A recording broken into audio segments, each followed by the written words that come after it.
Hello friends, कैसे हो आप सब लोग। आज हम लोग अपना नेक्स्ट टॉपिक शुरू करते हैं, electric field intensity due to dipole in any position. इसके लास्ट वाले क्लास में हम लोगों ने electric field intensity due to dipole in axial and equatorial condition में पढ़ रखा है। उस वीडियो को आपको जरूर विजिट करना है, करना चाहिए भी। तो electric field intensity due to dipole in any position, अगर कोई डाइपोल रखा गया है, ये देखिए माइनस क्यू और प्लस क्यू चार्जेस हैं, स्मॉल डिस्टेंस पे पुट किए गए हैं, 2l डिस्टेंस है इनके बीच की। और तो और आप देख रहे हैं यहाँ पर एक सेंटर पॉइंट है डाइपोल का, जिसको हमने नाम दिया ओ।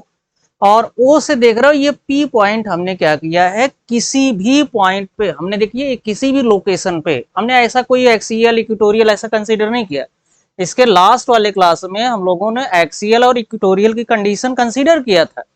इस वाले क्लास में ना तो हमारे पास कोई एक्सियल कंडीशन है, ना ही कोई इक्वेटोरियल कंडीशन है। आज जो हमारे पास है वो कोई भी एक एट रैंडम हमने पॉइंट चूज कर लिया है। हमको ये फाइंड करना है कि वहां पर उस पॉइंट पर बताओ नेट इलेक्ट्रिक फील्ड कितनी होगी, उस पॉइंट पे बताना है। तो आप ये देख रहे हो कि ये माइनस क्यू चार्ज है और ये प्लस क्यू चार्ज है। अच्छा, ये ध्यान रखिए, अगर ये बताओ डाइपोल की डायरेक्शन हमने बताया था माइनस चार्ज से प्लस चार्ज की ओर होती है, की तरफ होती है डाइपोल। अगर ये हमारा पी डाइपोल है तो आप देख रहे हो, अगर ये जो एक्सिस हमने कंसीडर किया है, एनी पॉइंट पी जो कंसीडर किया है, इस डाइपोल से इस क्या एंगल मेक कर रहा है, एंगल बना रहा है थीटा एंगल। तो इसके हो जाएंगे दो कंपोनेंट। कंपोनेंट करना आप लोगों ने सीखा होगा क्लास 11th में वेक्टर के चैप्टर में। हाँ, वेक्टर का ही पूरा कॉन्सेप्ट यहाँ पर भी है। तो आप देख रहे हो इसके दो कंपोनेंट होंगे। आप देख रहे हो इसका एक कंपोनेंट ये हो गया पी cos थीटा और एक कंपोनेंट हो गया पी sin थीटा। दो कंपोनेंट हो गए, एक पी cos थीटा और एक हो गया पी sin थीटा। आप देख रहे हो इसी के लाइन ऑफ एक्शन में आइए, तो इसको हमने नाम दिया जो इलेक्ट्रिक फील्ड इस पी पॉइंट पे मिलेगी एक्सियल के चलते मिलेगी। अच्छा जी, और इसके परपेंडिकुलर जो आपको मिलेगी वो इक्वेटोरियल की मिलेगी। क्यों? क्योंकि आप जानते हो अगर एक्सियल ये होगा तो इक्वेटोरियल क्या होगा, ये होगा। अरे लास्ट क्लास में आपने क्या पढ़ा था भाई, ये माइनस चार्ज था, ये क्या था, ये माइनस क्यू चार्ज था, ये प्लस क्यू चार्ज था। ये डाइपोल का सेंटर हमने बना लिया था। तो जो ये लाइन थी ये क्या थी, इसकी एक्सियल लाइन थी। और जो ये लाइन हो रही थी, पास कर रही थी, यही तो थी equatorial line. This is the equatorial line and this is the axial line. तो हमेशा ध्यान रखना, एक्सियल लाइन के परपेंडिकुलर होता है इक्वेटोरियल लाइन। अगर एक्सियल लाइन ये है, एक्सियल लाइन ये है, तो इक्वेटोरियल लाइन यूं होगी। तो आप देख रहे हो एक्सियल लाइन को हमने ऊपर बढ़ा दिया, तो इक्वेटोरियल लाइन जो है इधर को जाएगी। आप कहोगे सर इसका उल्टा, क्योंकि आप जानते हो डाइपोल ऐसे बनता है, डाइपोल की डायरेक्शन माइनस चार्ज से प्लस क्यू चार्ज की तरफ होती थी। याद करिए इक्वेटोरियल कंडीशन में हमने नेट इलेक्ट्रिक फील्ड क्या पाया था, नेट इलेक्ट्रिक फील्ड क्या पाया था, डाइपोल की जो डायरेक्शन थी उसके अपोजिट में पाया था। हाँ याद करिए, वो वीडियो जरूर देखिए, इंपॉर्टेंट वीडियो है। अगर वो नहीं देखे हैं तो जरूर उसको देखिए, तभी आप यहां से लिंक कर पाएंगे। अच्छा जी, अच्छा ये समझ रहे होंगे कि ये क्या हमारे पास ये सब लिखा गया है, सर आपने क्या लिखा है। तो देखिए हमने ई एक्सियल जो फील्ड हमको मिल रही है एक्सियल डायरेक्शन में, उसकी वैल्यू क्या है, उसकी वैल्यू जो हमारे पास है वो है 2k p cos थीटा और डिवाइड बाय कितना है r क्यू। क्योंकि ये डिस्टेंस कितना कंसीडर किया है हमने, r डिस्टेंस कंसीडर किया है, तो यहाँ जो मिल रहा है 2k p cos theta divide bye r Q. Similarly जो इक्वेटोरियल कंडीशन में आपको इलेक्ट्रिक फील्ड मिलने वाली है, that is the kp sin theta divide bye r Q. देखो भाई मिल गया हमको, तो kp sin theta divide bye r cube. sin theta क्योंकि आप देख रहे हो ये कंपोनेंट क्या मिल रहा है sin थीटा, तो ये वाला भी sin थीटा। हाँ, डायरेक्शन अपोजिट रहेगी, क्योंकि आपने इक्वेटोरियल कंडीशन में देखा था जो डाइपोल की डायरेक्शन थी, net electric field equatorial condition में डाइपोल के अपोजिट में नेट इलेक्ट्रिक फील्ड की डायरेक्शन आपको मिली थी। अच्छा, ये बातें हम लोगों ने समझ लिया। अब इसी को हमने इक्वेशन बना लिया है कि इलेक्ट्रिक फील्ड इंटेंसिटी बताओ इस पॉइंट पे एक्सियल कंडीशन में कितना होगा, 2kp cos theta divide bye r cube, और इक्वेटोरियल कंडीशन में आप देख रहे हो kp sin theta by r। अब आप जान दे रहे हो इस पॉइंट से अगर ये इक्वेटोरियल, ये एक्सियल है, ये इक्वेटोरियल है, तो बताओ नेट इलेक्ट्रिक फील्ड, क्योंकि ये दोनों वेक्टर क्वांटिटी है। इलेक्ट्रिक फील्ड इंटेंसिटी कैसी क्वांटिटी है, वेक्टर क्वांटिटी है। तो इन दोनों का जो रिजल्टेंट पास करेगा इनके बीच से पास करेगा, बीच से नहीं, बीच तो इसका मैग्नीट्यूड तो ज्यादा है, इसका कम है, तो जिसका मैग्नीट्यूड ज्यादा होगा उधर की तरफ उसका झुकाव ज्यादा होगा। तो कहने का मतलब इन दोनों के बीच में कहीं से भी पास करेगी, इतनी बात आपने समझा है। आइए देखिए, नेट इलेक्ट्रिक फील्ड का जो हमारे पास फार्मूला होता है, नेट इलेक्ट्रिक फील्ड का फार्मूला जो हमारे पास है एट पॉइंट पी पर, जो यहां इस कंडीशन में हम पाने वाले हैं, उसको हम क्या लिखेंगे, देखिए ई ऑफ एक्सियल, ये मतलब एक्सियल लिख रहे हैं, अच्छा जी, का square plus E of equatorial का स्क्वायर, और प्लस क्या आगे फार्मूला तो आपको पता ही होगा ना, 2EA cos थीटा, ये फार्मूला होता है हमारे पास। आइए इन सब की वैल्यू इस इक्वेशन में पुट कर दें और आंसर ले जाएं। तो आंसर क्या मिलने वाला है, वैल्यू पुट करिए फटाफट आप लोग। ई की जगह पुट करिए 2 ट्वाइस के पी, क्या ट्वाइस के पी कॉस थीटा, और डिवाइड बाय कितना है, देखिए आर क्यूब है, इसका करिए होल स्क्वायर, प्लस यहाँ क्या है हमारे पास, के पी साइन थीटा है, K P sine theta divide by are cube, इसका भी कर दीजिए होल स्क्वायर।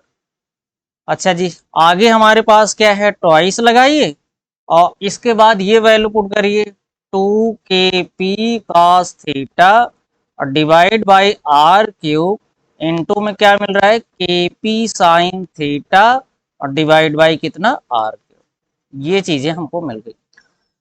अब आगे हम क्या करते हैं, इसके आगे देखते हैं। अच्छा ये बताइए, इसका स्क्वायर तो आप समझ गए होंगे, इसका भी स्क्वायर समझ गए होंगे, और ये भी चीजें आप समझ गए होंगे।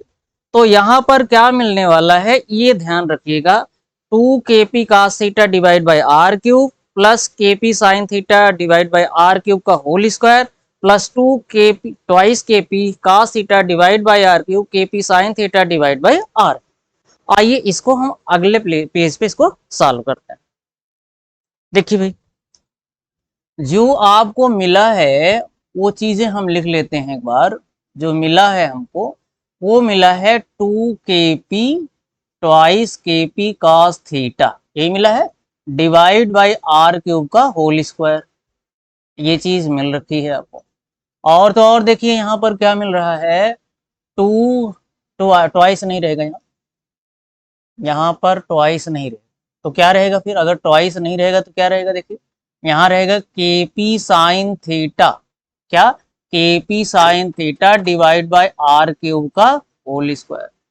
और क्या है भाई, और देखिए हमारे पास है twice K cos theta divide by are cube into में kp sine theta, kp sine theta upon in R cube. तो यहाँ भी ध्यान रखिए p लगेगा, यहाँ भी p, तो इसका होल स्क्वायर करिए। चलिए करते हैं होल स्क्वायर।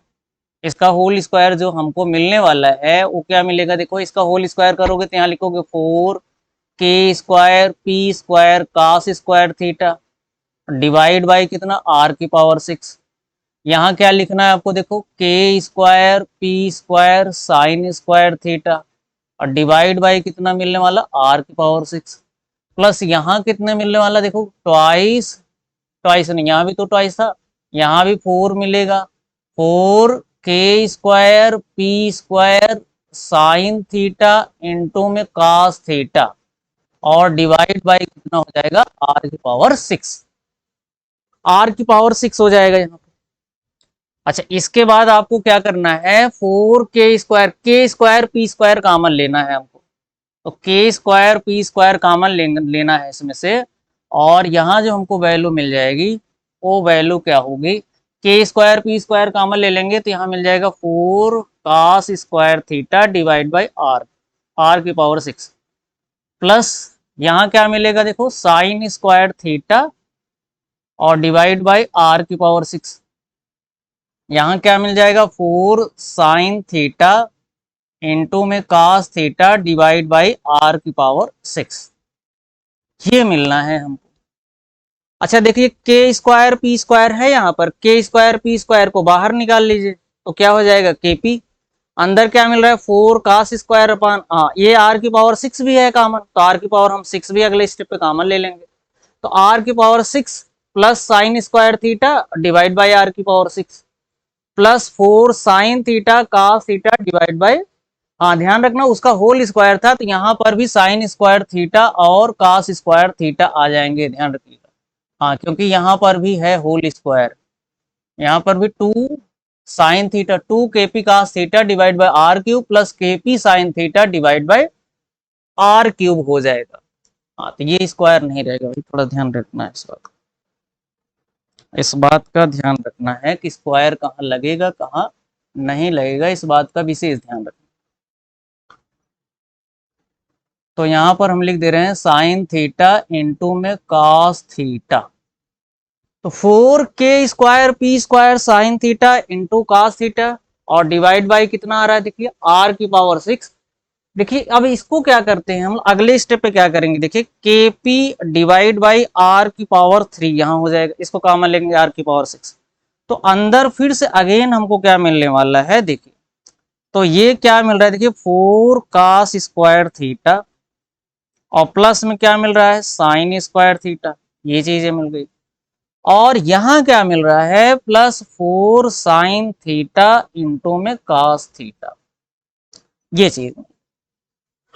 अब बताइए इसका क्या किया जाए, भी देखिए कुछ नहीं करना है, इसको हमको ब्रेक करना है cos थीटा में, cos थीटा में इसको हमको ब्रेक कर लेना है, तो cos थीटा में ब्रेक करेंगे तो यहाँ kp divide by R cube under root लगाइए, और यहाँ लिखना होगा हमको, यहाँ 4 है, यहाँ लिखना होगा 4 1 माइनस साइन स्क्वायर थीटा, और यहाँ भी कितना है प्लस साइन स्क्वायर थीटा, और प्लस कितना है देखिए यहाँ पर 4 साइन थीटा और इनटू में कितना है बोलिए cos थीटा,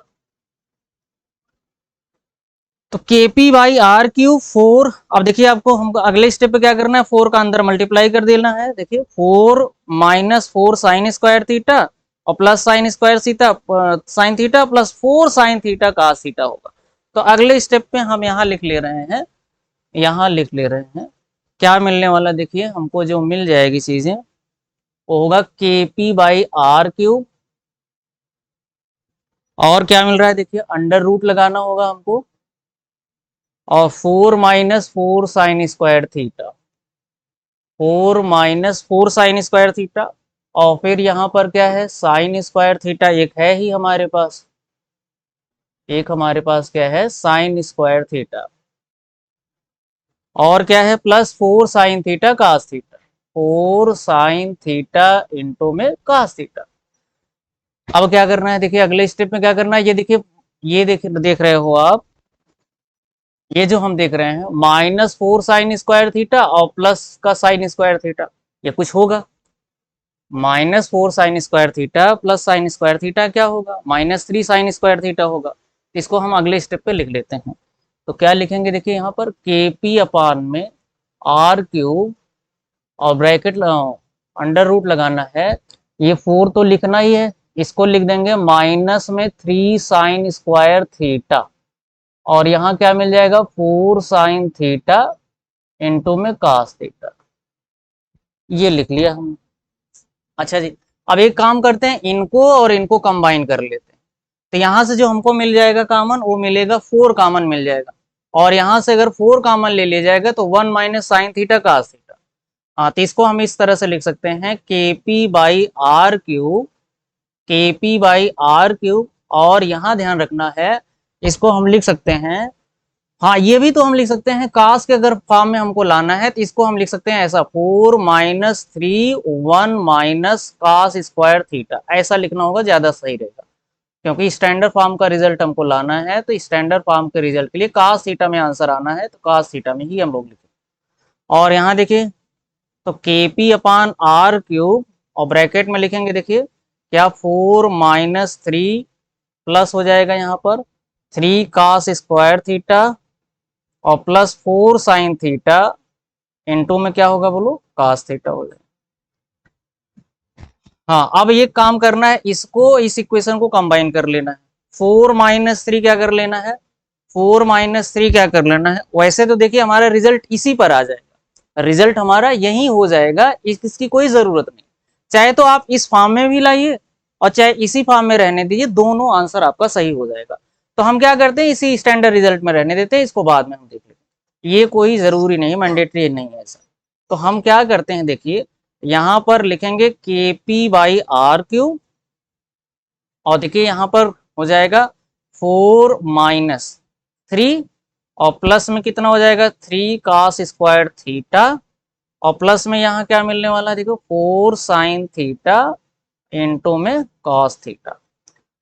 4-3 समझ गए होंगे कितना होता है, 4-3 that will equal to what, that will equal to 1 plus 3 cos square theta और क्या प्लस 4 sin थीटा इंटू में cos थीटा। अब क्या करना होगा, cos थीटा यहां से भी कॉमन लेना, cos थीटा जब यहां से कॉमन ले लिया जाएगा तो आप समझ रहे हो क्या मिलेगा, 3 cos थीटा यहाँ हो जाएगा प्लस 4 sin थीटा यहाँ। तो कुल मिला के इतना ही रिजल्ट हमको मिलता है। ये है नेट इलेक्ट्रिक फील्ड किस पॉइंट पे बताओ, net electric field at point P due to dipole in any position. तो due to dipole in any position ये हमारा रिजल्ट आता है। तो आइए देखते हैं क्या क्या हम लोगों ने देखा, क्या क्या हम लोगों ने देखा। हम लोगों ने ये देखा कि अगर ये माइनस क्यू चार्ज और plus Q charge, minus Q charge plus Q charge कहीं पर रखे गए हैं क्योंकि डाइपोल ये बनाएंगे, और जो पॉइंट P हमने रखा है वो किसी भी एट रैंडम को एक पॉइंट चूज कर लिया, वहां पर हमको इलेक्ट्रिक फील्ड इंटेंसिटी फाइंड करनी है। तो इलेक्ट्रिक फील्ड इंटेंसिटी जानते हो ये एक्सियल कंडीशन हो गई, ये इक्वेटोरियल कंडीशन हो गई, क्योंकि वेक्टर का कॉन्सेप्ट है, ये इस डायरेक्शन में जा रहा है। तो इसका जो नेट होगा, नेट जो आप देखोगे उसका फार्मूला यही तो है वेक्टर के कॉन्सेप्ट से, एक एक्सियल कंडीशन का स्क्वायर इक्वेटोरियल कंडीशन का स्क्वायर प्लस, अरे देखो a प्लस बी का जो हम लोग क्या करते हैं रिजल्टेंट लेते हैं दो वेक्टर का, तो क्या मिलता है √a² + b² + 2ab cos theta. Same formula हमने अप्लाई किया और अपने स्टैंडर्ड रिजल्ट तक हम लोग पहुंच गए। तो जो हमारा स्टैंडर्ड रिजल्ट है वो यही है, ध्यान रखना, ये स्टैंडर्ड रिजल्ट है। अब इसके बाद हमारी हेडिंग होगी, उसका टॉपिक का नाम होगा क्या, देखिए torque on a dipole in uniform electric field. आप देख रहे हो ये कोई यूनिफॉर्म इलेक्ट्रिक फील्ड रखी गई है। इलेक्ट्रिक फील्ड लाइंस जो है आप जान गए होंगे कहां से कहां चलती हैं, प्लस चार्ज से ओरिजिनेट होकर के माइनस चार्ज पे खत्म होती है, plus charge minus charge plus charge minus charge plus minus, इस तरह से। माइनस क्यू चार्ज यहाँ है, प्लस क्यू चार्ज यहाँ है, तो 2l डिस्टेंस पे, तो कहने का मतलब डाइपोल बन रहा है। तो डाइपोल हमने लिखा भी है torque on a dipole in uniform electric field.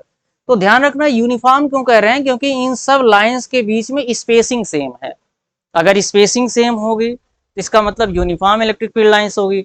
Uniform electric field lines अगर हो रही हैं और उसमें हमने कोई डाइपोल रख दिया है, तो जब डाइपोल रखेंगे तो वहां एक टार्क ऑटोमेटिक जनरेट हो जाएगा।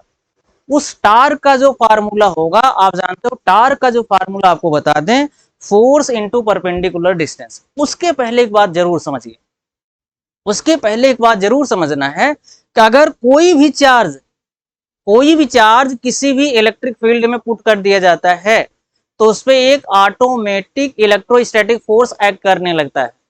That force is equal to Q into ई।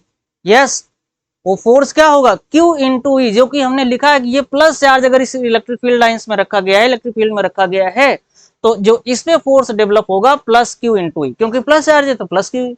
अगर माइनस चार्ज है तो ध्यान रखना ये अपोजिट में जाएगा, क्योंकि माइनस नेचर है इसका, इलेक्ट्रिक फील्ड लाइंस ऐसे जा रही हैं, तो जो फोर्स यहाँ एक्ट कर रहेगा माइनस Q।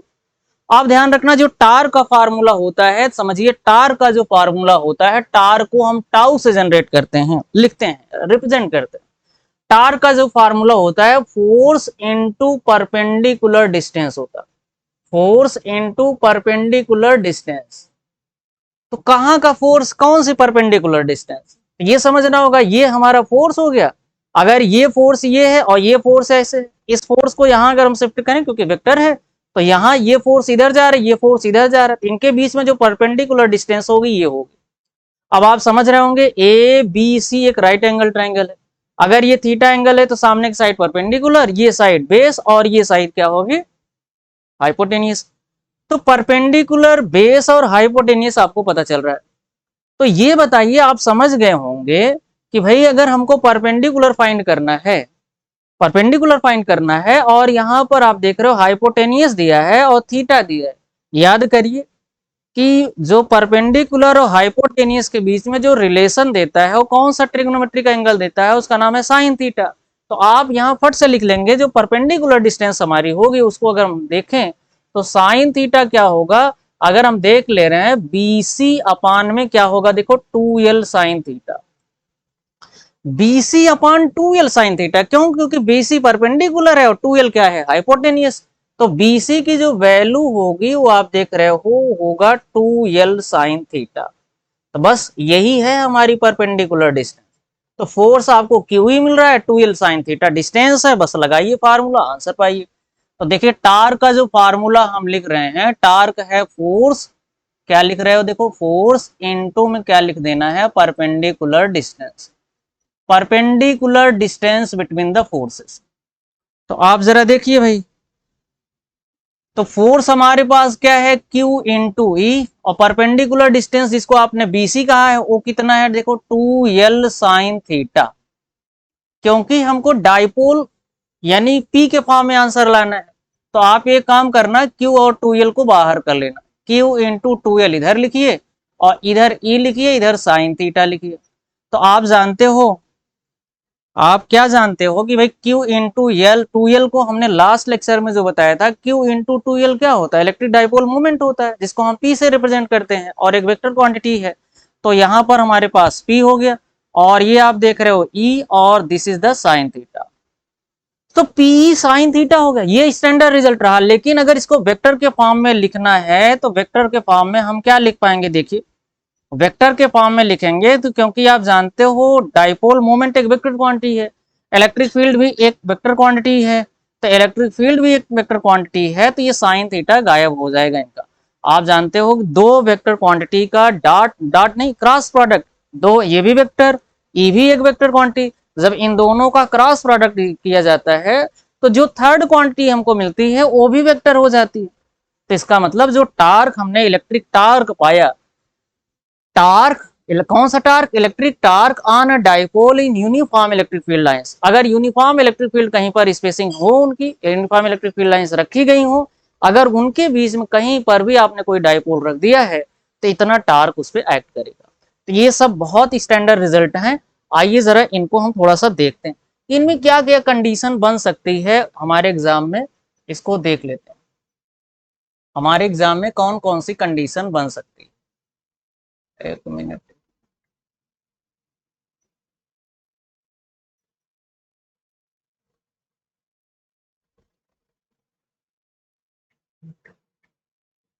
सर,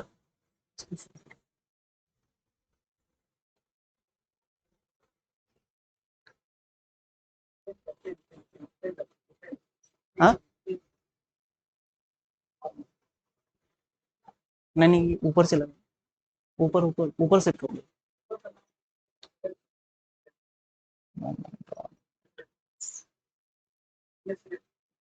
हाँ सेलेक्ट,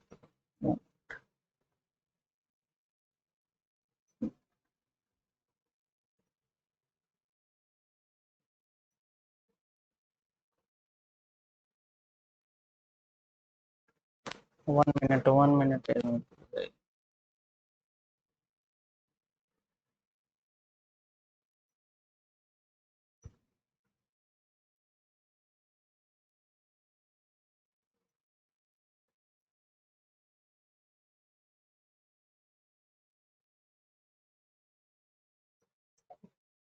एक 1 मिनट 1 मिनट गाइस।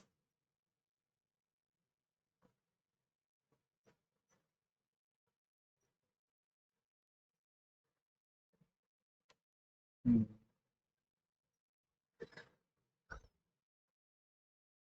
1 मिनट, एक मिनट देखते रहिए।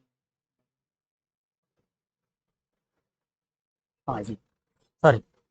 हाँ, यहाँ देख रहे हो जो टार्क हमको मिल रहा है P क्रॉस E मिल रहा है। देखो यहाँ पर जो dipole electric dipole moment P है और क्रॉस E हमको मिला। अब हमको ये देखना है कि कुछ कंडीशन हमारे पास है, इन कंडीशन को हम देख लेते हैं, वो कंडीशन कौन कौन सी है। देखिए हमारे पास वो कंडीशन कौन कौन सी है, उन कंडीशन को हम लोग देखेंगे। तो कंडीशन क्या करना है हमको, वो कंडीशन अप्लाई करना है।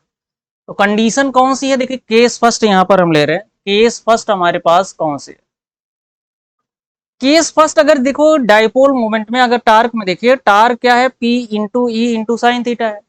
इसमें अगर थीटा की वैल्यू अगर 90 डिग्री पुट कर दिया जाए, मतलब आप देख रहे हो ये जो डाइपोल हमारा है, ये जो है, और ये थीटा, अभी तो यहाँ से एंगल थीटा बन रहा है, अगर ये 90 डिग्री पुट कर दिया, रोटेट कर दिया जाए, यहाँ इस इलेक्ट्रिक फील्ड लाइन से जो डाइपोल हमारा बन रहा है, क्योंकि डाइपोल की डायरेक्शन आप समझ गए होंगे कहाँ होती है, माइनस चार्ज से प्लस चार्ज की होती है। तो इलेक्ट्रिक फील्ड के जो इनके बीच अभी एंगल थीटा है, ये एंगल अगर जैसे ही 90 डिग्री पुट करोगे तो देखो आपको टार्क कितना मिलता है, ये देखना है। तो आप देख रहे हो जो टार्क की वैल्यू है, यहाँ पर हमको पुट करना है पीई साइन 90। आप जानते हो साइन 90 की वैल्यू कितनी होती है, साइन 90 की वैल्यू 1 होती है। तो जो ये टार्क आपको मिलेगा साइन 90 की वैल्यू 1, तो ये मिलेगा आपको मैक्सिमम टार्क। तो यहाँ पर जो टार्क हमको मिलेगा, this is the most important case, exam में कई बार पूछा गया है कि भाई मैक्सिमम टार्क कितना मिलेगा। तो maximum torque tau max is equal to P. इसमें केस सेकंड ये बनता है कि अगर मान लीजिए इन जो ये डाइपोल आप देख रहे हो, ये यहीं पर आ जाए, इलेक्ट्रिक फील्ड लाइंस में आ जाए, मतलब थीटा की वैल्यू कितना पुट कर दिया जाए, 0 डिग्री। तो यहाँ पर हम लिख रहे हैं, यहाँ पर लिख रहे हैं if theta is equal to कितना हो गया था, 90 डिग्री, और यहाँ लिखे if theta is equal to 0 degree. तो टाउ जो मिलेगा उसको लिखना है हमको पीई साइन 0। तो पी साइन 0 का मतलब साइन 0 की वैल्यू 0 ही होती है, 0 इंटू समथिंग क्या हो जाएगा, 0। तो 0 इंटू समथिंग मिलेगा जो 0।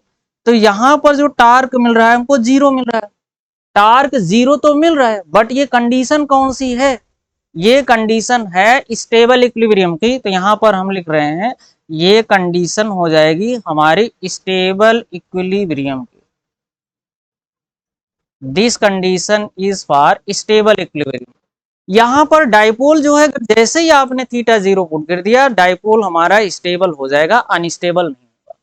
तो एक कंडीशन और इसमें होती है, यहाँ पर हम लिख दे रहे हैं, एक कंडीशन और इसमें होती है, ये सब एग्जाम में कंडीशन सारी पूछी गई हैं, तो इसलिए इनको भूलना नहीं है और सारी चीजें पढ़ना है।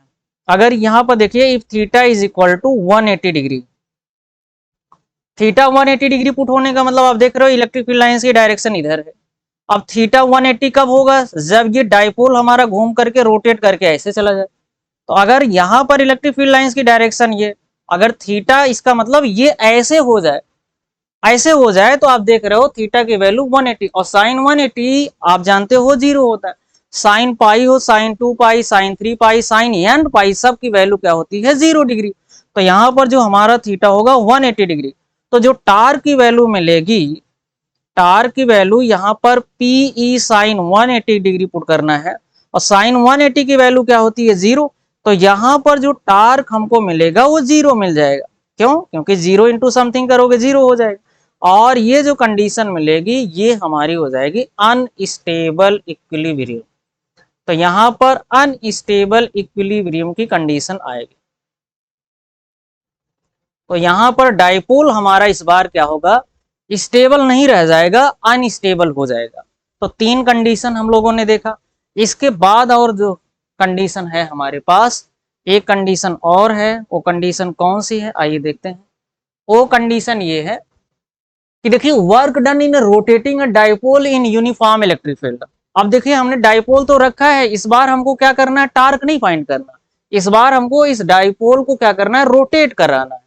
तो रोटेट कराना है, तो आप समझ रहे हो कि जो हमको वर्क करना होगा, वर्क क्या होता है, वर्क का formula D W is equal to tau into D theta, यहां पर लिख रहे हैं टाउ इंटू डी थीटा। ऐसा क्यों लिख रहे हैं, जैसे मान लीजिए अगर हमको बहुत छोटे एलिमेंटल एंगल के लिए रोटेट करना है, तो आप समझ रहे हो कि इलेक्ट्रिक फील्ड लाइंस जैसे हैं, और डाइपोल को हम इनके अगेंस्ट रोटेट करेंगे। अगर इनके अगेंस्ट रोटेट कर रहे हैं तो we have to do some work, हमको कुछ वर्क करना पड़ेगा। वही वर्क की वैल्यू, अगर एंगल हमारा डी थीटा है, अगर छोटा रोटेट करा है तो छोटा वर्क करना पड़ेगा, अगर ज्यादा रोटेट कराओगे तो ज्यादा वर्क करना पड़ेगा। तो ये बात है, कुल मिलाकर जो वर्क हमारा डिपेंड करेगा वो थीटा पे डिपेंड करेगा। तो चलिए देख लेते हैं भाई इसका क्या होगा। तो D W is equal to tau की वैल्यू अभी आपने पढ़ा था पीई साइन थीटा होता, तो पीई साइन थीटा और डी थीटा यहाँ पर भी। तो इसको क्या करना है, साइन थीटा डी थीटा, क्योंकि हमको बहुत ज्यादा लार्ज अमाउंट में वर्क चाहिए, मतलब थीटा को हमको पूरा रोटेट कराना है, या यूं कहें कि मान लीजिए पहले रोटेट कराने से पहले एंगल थीटा जो हमारा थीटा 1 था और बाद में रोटेट कर दिया तो थीटा एंगल जो बन गया थीटा 2 बन गया। तो इस तरह से हम देख रहे हैं यहाँ पर इंटीग्रेट करना होगा और कोई ऑप्शन हमारे पास नहीं है। इंटीग्रेट करने का मतलब वहां पर पहले एंगल थीटा 1 था, बाद में एंगल थीटा 2। तो डी डब्ल्यू का इंटीग्रेशन आप समझ गए होंगे क्या होगा, डब्ल्यू अपर लिमिट लगाइए 0 से डब्ल्यू, और देखिए पी ये कांस्टेंट होगा हमारे पास, तो पी हो जाएगा बाहर, और यहां पर हम रखेंगे जो यहां पर हमको रखना होगा, तो यहां पर एंगल थीटा 1, यहां पर एंगल थीटा 2, और यहां पर जो होगा साइन थीटा डी थीटा होगा। तो साइन थीटा डी थीटा आप देख रहे हो यहाँ पर पी साइन थीटा का इंटीग्रेशन समझ गए होगे, minus cos theta, upper limit लगाना है थीटा 2, लोअर लिमिट लगाना है थीटा 1। बस यहाँ का जो वर्क मिलेगा, आप इसको upper limit minus lower limit put करोगे तो आपको वर्क मिल जाएगा डब्ल्यू, और यहाँ देख रहे हो जो मिलेगा पीई मिल जाएगा, पी इंटू ई, और यहाँ पर देखिए अपर लिमिट पुट करिए माइनस कास थीटा 2, फिर माइनस लगाइए, फिर माइनस ऑलरेडी है तो प्लस यहाँ पर क्या हो जाएगा कास थीटा 1। डब्लू जो वर्क मिल रहा है, अगर किसी भी डाइपोल को अगर इलेक्ट्रिक फील्ड में रख करके रोटेट कराओगे तो आपको जो वर्क मिलेगा that will be P minus cos theta 2 plus cos theta 1। इसका मतलब ये समझिए कि रोटेट कराने के पहले का एंगल हमारा थीटा 1, जब रोटेट कर गया डाइपोल तो उस समय एंगल थीटा 2।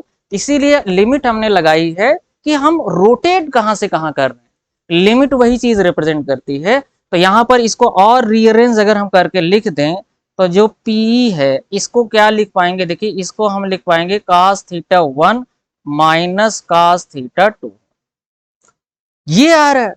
अब देखिए अगर मान लीजिए इसमें कंडीशन कई सारी बन सकती हैं, कंडीशन ये भी बनती है कि अगर मान लीजिए थीटा 1 की वैल्यू आप 0 पुट कर दो, थीटा की वैल्यू थीटा 2 की वैल्यू 90 डिग्री पुट कर दो, तो कास 0 की वैल्यू 1 होती है, और कास 90 की वैल्यू 0 होती है। इस तरह से अगर पुट करके आप 2-3 कंडीशंस पा सकते हैं। तो कुल मिला के अगर ये कहें कि अगर हमको कोई डाइपोल किसी इलेक्ट्रिक फील्ड में रख दिया है आपने, तो जो आपको वर्क मिलेगा, नेट वर्क मिलेगा, वो इतना मिलेगा, इतना वर्क हमको मिल जाएगा। आई होप आपको ये समझ में आया होगा कि work done in rotating a dipole in uniform electric field. तो आज क्लास बेहतर लगी होगी, आज यहीं तक रखते हैं। उसके बाद हम लोग क्या करते हैं, गास थ्योरम जो कि मोस्ट इंपॉर्टेंट होगा, गासिस थ्योरम को हम लोग देखते हैं। तो आई थिंक आपको यहाँ पर बेहतर तरीके से समझ में आया होगा। तो ठीक है, धन्यवाद। लाइक शेयर सब्सक्राइब ये आपका काम है, आप करते रहिए। धन्यवाद।